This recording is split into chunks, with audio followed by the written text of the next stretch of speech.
Hi everyone, I went out this afternoon and I spent an hour outdoors.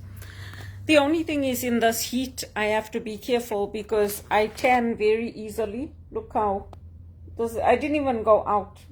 I was indoors, but I took a walk and look how tanned I am. The heat is very, very hot here. So for those of my friends who encouraged me to join the choir, I did look into it, but I decided it wasn't for me because there's a lot of work that goes into it, and I guess it was different when I was doing it with the family back home in Zimbabwe, but it's the same sort of process. So what they do is they send you the music beforehand, and then you practice before the Mass, and then you sing at the Mass. But I decided I didn't want to do it, and many of the people in the church like my voice, and they told me, you have a beautiful voice. I said, yeah, I know, but I decided it's too hard for me. I don't want to. Sometimes I don't know the music as well here. So I just join in whatever I can as part of the congregation. And I just wanted to let you guys know that.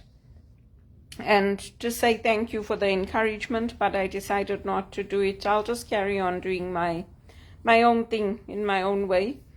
And for the evening reflection, today is the day we reflect on the oceans and the environment.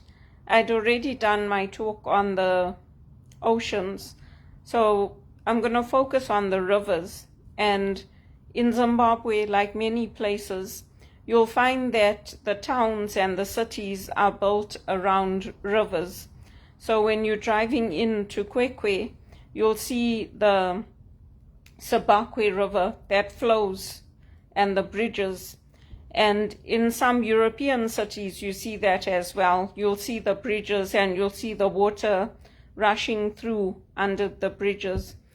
And that's the life source. The water knows the landscape, unlike with the ocean, which is vast and there's no landmarks. The rivers have landmarks, and the rivers eventually flow into the seas, like the Mississippi River. It's a vast river. But rivers are important, and rivers are where we build around because that's our life source. We know that water will come through, and you'll find that river is important because from that river people can water their crops, they can be assured of irrigation, they can be assured of taking care of their families. So rivers are part of our lives, they're part of the landscape, and it's nice to see them.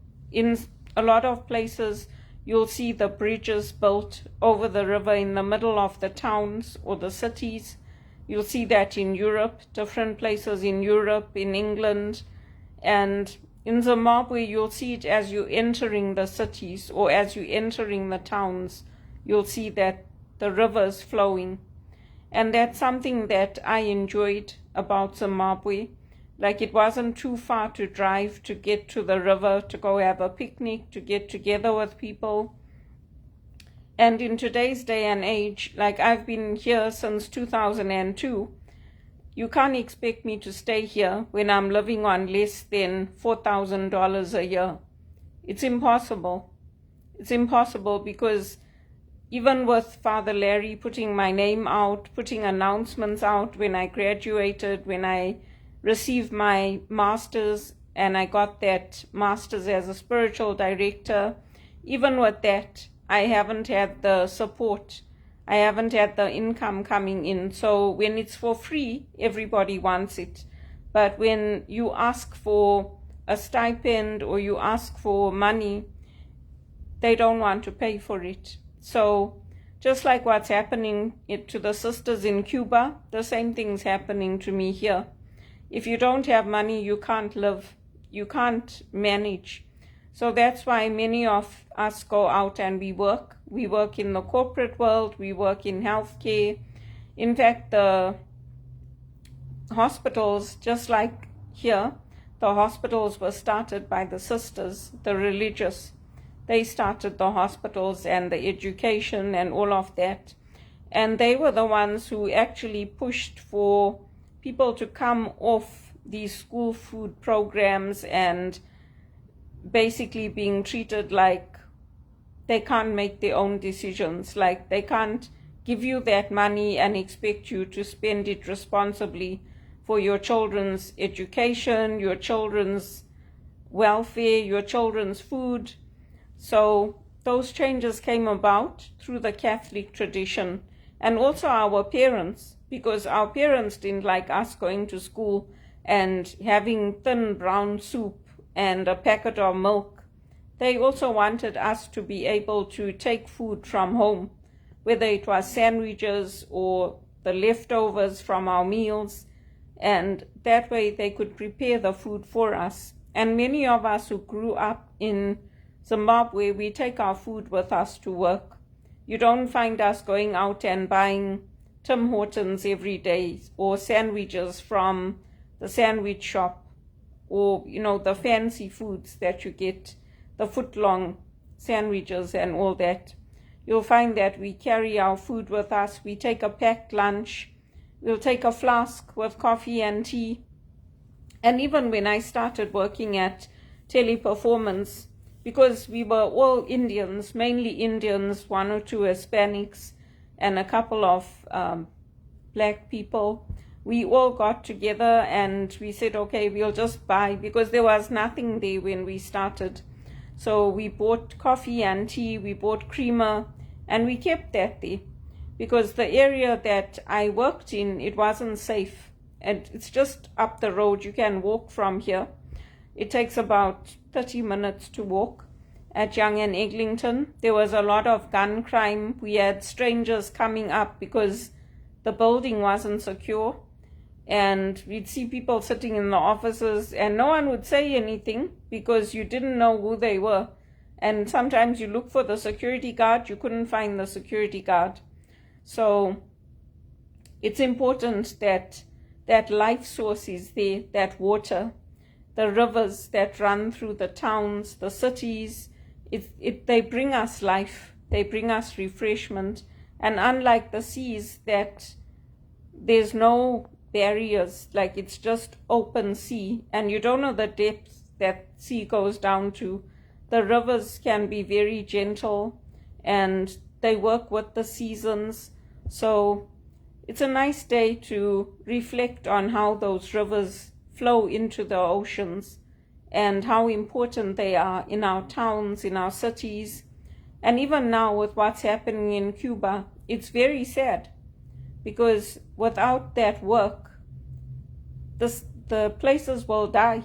As it is, those nations are poor, and they're being driven even further into poverty because of the lack of electricity, the lack of supports, healthcare, education.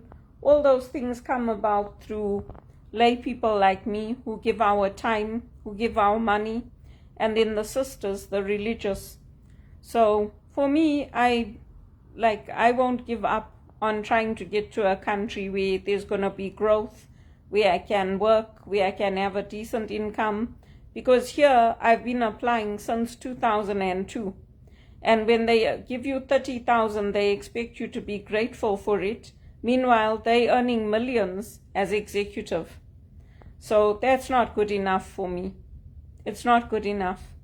And especially after I've been here nearly a quarter of a century, I expect my income to be a decent income to allow me to work, to travel. Because yes, I take people for spiritual direction for free. I don't charge them when they can't pay. I just tell people that's fine. And Father Larry does the same for me, because he knows that I do whatever I can to help in the church. And when I do get that money, if I've offered a mass, then I'll give that money to the church. But it's very, very hard, because the executive I worked for, they were earning 10 times what I was earning. And when I used to tell them, like, this is not enough, what you're giving me at TD, their faces used to be like they wanted to kill me. They're like, well, we gave you this already. I'm like, yeah, I know, but you expect me to live on 30,000? Plus, I've sponsored my mother. I've just bought a new home. And as soon as I bought my home, they laid me off. So they're like, oh no, go ahead and do other things and we'll bring you back. Don't worry. Just stay in touch with people. And they paid me out for 10 years. That was the severance. I didn't know that time. I was still new to Canada. What did I know? What did I know about what they were doing? And I consulted a lawyer, and the lawyer told me, don't worry. Like, they're giving you this just to help you, to tide you over. But they will call you back. They never ever called me back for a permanent position and a job that paid well. TD never called me back. So, like the sisters and the priests, I don't get treated with the respect I deserve. I don't get treated like this is somebody who's doing good work with the poor, who's helping the marginalized, who's been trained not only here, but in South Africa, in Zimbabwe. I don't get treated with that respect. And I know that Father Larry's tried many times to get me into the parish to work with him, but he just doesn't seem to be able to get that support. So, if I'm not needed here, I pray that the Lord open up a good paid job for me elsewhere, because I know my cousins will be upset. I know that, but you know what? I don't think they want me to stay here and to continue to live a life that's putting me into extreme poverty. It's okay for them. They've done well. God has blessed them with properties, with cars, with good health care. God's blessed them. For me, I have to walk. I have to walk. Sometimes the temperature is like minus 35. I have to walk to go to my doctor's appointment, to come home. Because there's no taking a car. If you have no money in your bank account, how are you going to take a taxi or take a car? You can't. So, I've had some nice times with them. And unfortunately, they're going to have to let me go. The same people that wanted me to stay here are going to have to be the ones that talk to people in Zimbabwe, in South Africa, in that SADC region, including Roger Federer, and see what they can do to help me leave. Because it's time now. I can't stay here and be living off food banks and be humiliated and never have my needs met. I can't. There's no point for me. It's a waste of a life. God has been good. He's protected me from the worst of it. Because the people who are going to be left here once my mother's gone, they won't care. If I land up living on welfare or living in the street or living in a tent, they'll tell me that's the support. So it's only the cousins I grew up with. They are the ones who would take me in. But unfortunately, things have not gotten better, and people need to admit it. It's time people admitted it. It's a long time ago since I graduated here. I graduated from Rotman in 2003 from the executive programs, and I graduated from Regis College in 2011. And look at what people have done to me. Look at it. Even all these things that I have, as soon as I started working, I started right away upgrading my life, getting couches, getting sheets, getting bedspreads, getting things that make my life a little bit more human, and nobody should have to go through that. I had cardboard boxes that I taped together and used as tables because I couldn't afford to get tables. No one wants to live like that. Why should I live like that when I know I can go back to Zimbabwe and I can have a decent life? And I'll have friends, I'll have people around me. Why? I mean, even if I want to go and visit people in America, I have to take the bus. I can't afford the flight. And even if I take the flight, they'll tell me, take the bus from there and come. Or walk, get down from there and walk. We're not coming to pick you up. So why should I stay here? So that's why I'm saying it's time to put my name out there, to put it out, whether it's in England or South Africa or wherever, because I deserve to earn a living, and I don't mind leaving this building.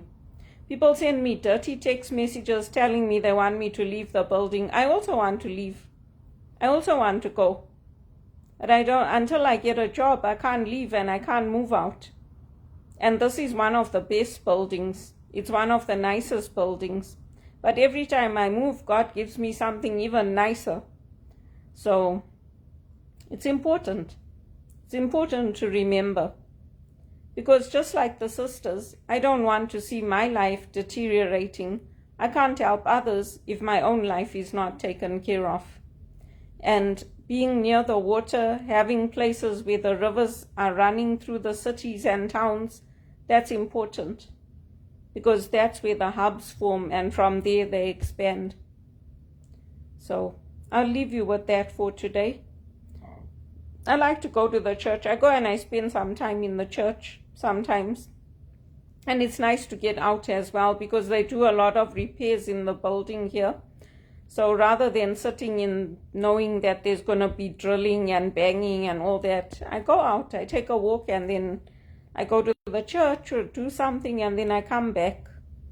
But all the things that they warn you about unemployment are true, because your invites to social things go down, people start avoiding you, you start getting left out of important gatherings, professional gatherings. That's why I'm saying God bless me, because it wasn't as severe as it could have been. It's severe, but it could have been much worse. I could have lost my life working at Teleperformance, because hypertension, you can't tell. When somebody's got hypertension, you can't tell unless they take your blood pressure. There's no way to detect it. It's a silent killer. And no matter how many times I told them I need an extra break, you need to give me one chat at a time, they would not accommodate me. Some of the supervisors did it quietly, but it's wrong. They put our health and safety at risk. Not just me, but all of us who were working there. So anyway, that's my reflection for today. And I'm not frightened to go back to Zimbabwe. Zimbabwe is safe. Zimbabwe is safe. You might have crime here and there, but it's safe. I went home and I experienced it and I saw it for myself. It's safer than being in Toronto and being in London, England. It's much safer. So if I get a job there, I'd like to go. And all these people who send me all these dirty text messages and all that, I wish them well. I hope God changes their hearts, because they're filthy. Their minds are filthy and their hearts are filthy. That's what it is.